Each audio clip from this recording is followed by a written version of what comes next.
Mr. Sanakoev, help us to understand. Of course, this is 20 years of a dialogue partner, but at this moment, such a summit with all the state leaders attending and with President Putin put it as a priority for Russia. What's really behind this? What is the agenda? Good evening, Beijing. Thank you for your question. Certainly for these 20 years, the relations between Russia and ASEAN have been different. And as we have already told, we have only 2 summits in 10 years ago and last in 2010. But now time is changing, the situation is changing, and we have new opportunities for developing of our economic, mostly in the far east of Russia, and we look to the Asian market very hopeful. Well, what circumstances have changed, you said, rather abstractly, but what about the political situation you just talked about? Exactly what you're referring to? No, I am not meaning the sanction from the Western countries. I mean mostly the Russian economical policy as for development of the Russian Far East and the integration of Russian economic through the development of Far East to the Asia-Pacific regional region and the economic of this region. Mr. Lim from Singapore, this is more economic or this is more political? I think it's both political and economic, because there are different voices within ASEAN. In the economic sphere, in 2014, bilateral trade between ASEAN and Russia was about US $22 billion. Both sides believe that there is a greater potential for this bilateral trade to grow further. And also voices within ASEAN that says that there's greater capacity to cooperate with Russia on security and other technological transfers between the two. And Russia, in some narratives, has good military technology, nuclear energy technology, which some ASEAN countries are interested in. So in a way, it is both economic as well as geopolitical / military potential. And both in both spheres, there's belief on both sides that there's potential to grow further, particularly with Russia's Look East policy. I see. Well, according to you, it seems that Mr. Lim, it's quite a complicated one, all in one. Yes, indeed, just as you said, ASEAN-Russia trade has not been very impressive. We do have some numbers for you. ASEAN-Russia trade last year was only 24%, as we mentioned, $24 billion US, or less than 1% of the total of member countries. Trade volume between the two sides grew rapidly after the first summit in the year 2005, but growth in the 2010 to 2014 period was much lower, and trade only grew by 80%, far less than the expected 2.5 times. And in 2014, Russia investment decreased to $30 million from $540 million the previous year. Quite a huge change. Before I go to our Chinese panelists, I do want to come back to the Russia panelists once again. Mr. Sanakoev, what really caused this drastic decrease of investment coming from Russia into ASEAN countries? And now Russia, within 2 years, once again, very enthusiastic about this relationship again. Does that look a little bit moody? Okay, so as I have already told you, more than 4 years we declared about the new economical policy, about the development of our Far East and integration to Asia-Pacific region. So as you say, about 2 years about this section, so we can say that we do it earlier. So we know that this market is growing more speedily than the world market, and we know about new opportunities for Russian economic. We We hope that we would have new markets for Russian products, mostly not only high-tech, as we have already had, military or nuclear or space industry, but also agriculture and other production. And we also hope to see the good relationship for get the tourism from these countries to Russia. So this is new opportunities for us, and we are not talking about some alternatives between West or East. We are going to develop both directions, and we are doing our diversification. If 4 years ago we thought about only Western direction, now we do our best to make it more diversified. Okay, what is your observation, Mr. Gao, joining us from Hong Kong today? I mean, what do you make of Russia's choices? We have to take a look at some of the realities that Russia itself has to face. Sanctions coming from the West, even though we already got the Russian guest talking about this is not about alternative, this is more about overall approach to ASEAN countries. But it is a fact. On the other hand, we also see Russia having this look east policy many years ago already, but exact blueprint not necessarily clear. And thirdly, you do see United States coming with the TPP, ASEAN members being many of them joining the TPP, while at the same time ASEAN members also try to jump on the bandwagon of China's AIIB and also the Silk Road initiative, Belt and Road initiatives. What do you make of this mixed messages in the region and the unique role of ASEAN being able to be multifunctional, it seems, with all the players?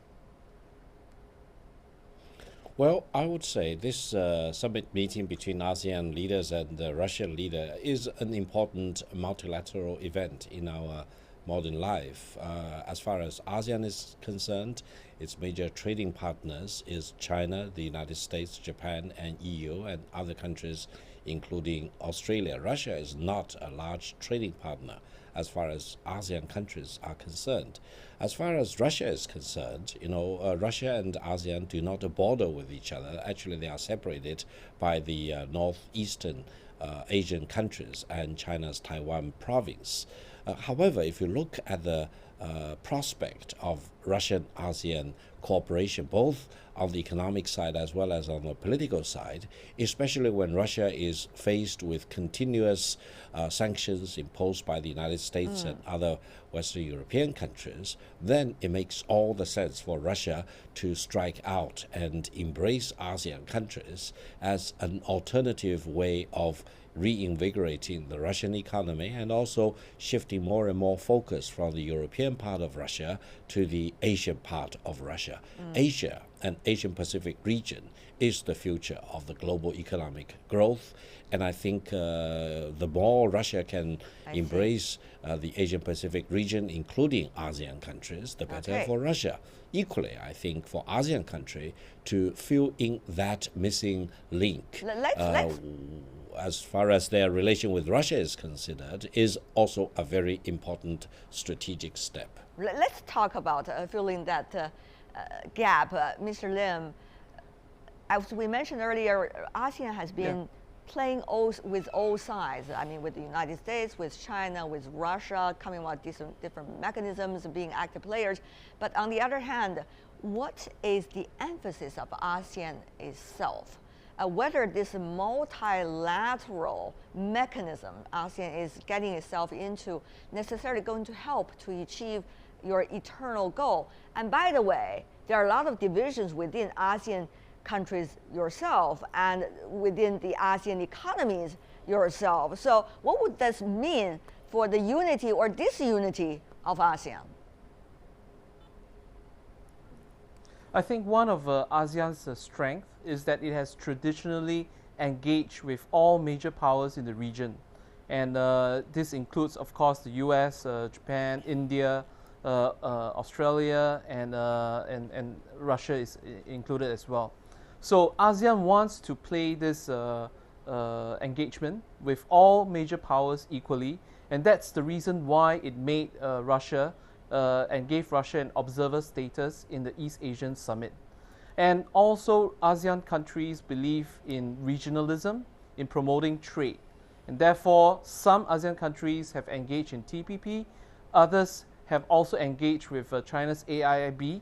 And in Russia's case, there are some voices on both sides that there could be connection made between ASEAN with the Eurasian Economic Community as well as the Shanghai Cooperation Organization. So ASEAN countries believe that with greater multilateralism, with greater regionalism, it can engage all major powers, and also this would benefit free trade as a whole when economies become increasingly integrated with each other. You could say this is competing mechanism. You could say it is complementary toward one another. So, Mr. Sanakoev, may I ask you about the Eurasian Economic Union and also the existence of the SCO? I mean, to what stage has that union, the Eurasian Economic Union, been developed? How much really the blueprint of that union is likely to be complementary or challenges to the other two mechanisms, TPP, initiated by some ASEAN countries, closely followed up by the United States, or the Belt and Road Initiative, mainly China brought up the prospect. What do you make of it, the comparison? Certainly we can see now that there is the big competitiveness between integration processes in the Asia-Pacific region and Eurasian continent. Integration processes which is held from USA, like PPT, and other integration processes which is, for example, ISO or maybe Eurasian Economical Council, Union. And as we know, we have now the new opportunities with the collaborator of one belt, one way, Chinese policy, foreign policy, and Russian construction of Eurasian Economical Union. So this all integration processes means that we are going to open the markets and make even the free economical zone on the whole Eurasian continent. And it will be certainly very good opportunities for all countries, also Asian countries. And what we would have if it would be the PPT, I don't know exactly, because nobody knows exactly what the rules of PPT now. But more security means that we would have more open policy, and we would have better cooperation in our region between us. Mr. Gao, what do you make of the comparison, the three mechanisms? Once again, I want to mention TPP, Trans-Pacific Partnership, and also Belt and Road Initiative, and so-called Eurasian Economic Union. Well, first of all, as far as TPP is concerned, I'm doubtful whether it will be approved by the U.S. government and the U.S. Congress during the remaining term of President Obama's presidency. And it's even more doubtful whether either Hillary Clinton or Mr. Trump would witness the approval of the TPP within the U.S. Congress. So the future prospect of TPP itself remains very doubtful. Further, I would say for TPP to be successful, it needs to be a real champion of free trade rather than a misguided step aimed at politicizing or ideologizing free trade. And TPP right now does not negotiate with China for China's admission to TPP. And by excluding China out of TPP, I'm also doubtful whether TPP itself will be successful. Further, I would say ASEAN countries and other Asian countries should really be champions of free trade, and we need to embrace all kinds of multilateral and international arrangements aimed at achieving free trade itself. But we need to be wary or careful about other trading arrangements which are actually designed for excluding other countries out of the framework. And I'm afraid that TPP actually has at least some tinge of that exclusiveness, rather than welcoming all countries to join. Therefore, I think it gives more reason for ASEAN countries and Asian countries to come up with a more inclusive trading arrangement. Let's go for to Mr. better advancement of trading purposes of these countries. I'm sorry, I have to cut you short because we have a very limited time over there. Let me go to our ASEAN panelist, Lim Tai Wei from Singapore. What do you make of the comments from the other two gentlemen? And also, having your basket with more eggs, of course, not only TPP, Belt and Road Initiative, Eurasian Economic Union, is it really going to help the ASEAN countries? I think all these regional arrangements and free trade agreements have their own respective comparative advantage. For example, in the Trans-Pacific Partnership, we only have about 20 seconds left, if you can, sir. Yep. Okay. We have about golden standards for the fast mover economies in ASEAN. For AIIB, we have connectivity projects. We have also funding that's available for infrastructure building. And in the case of Russia, for the Eurasian Economic Community, there could be access into the Central Asian region. So all of them play different roles, have different comparative strengths for ASEAN.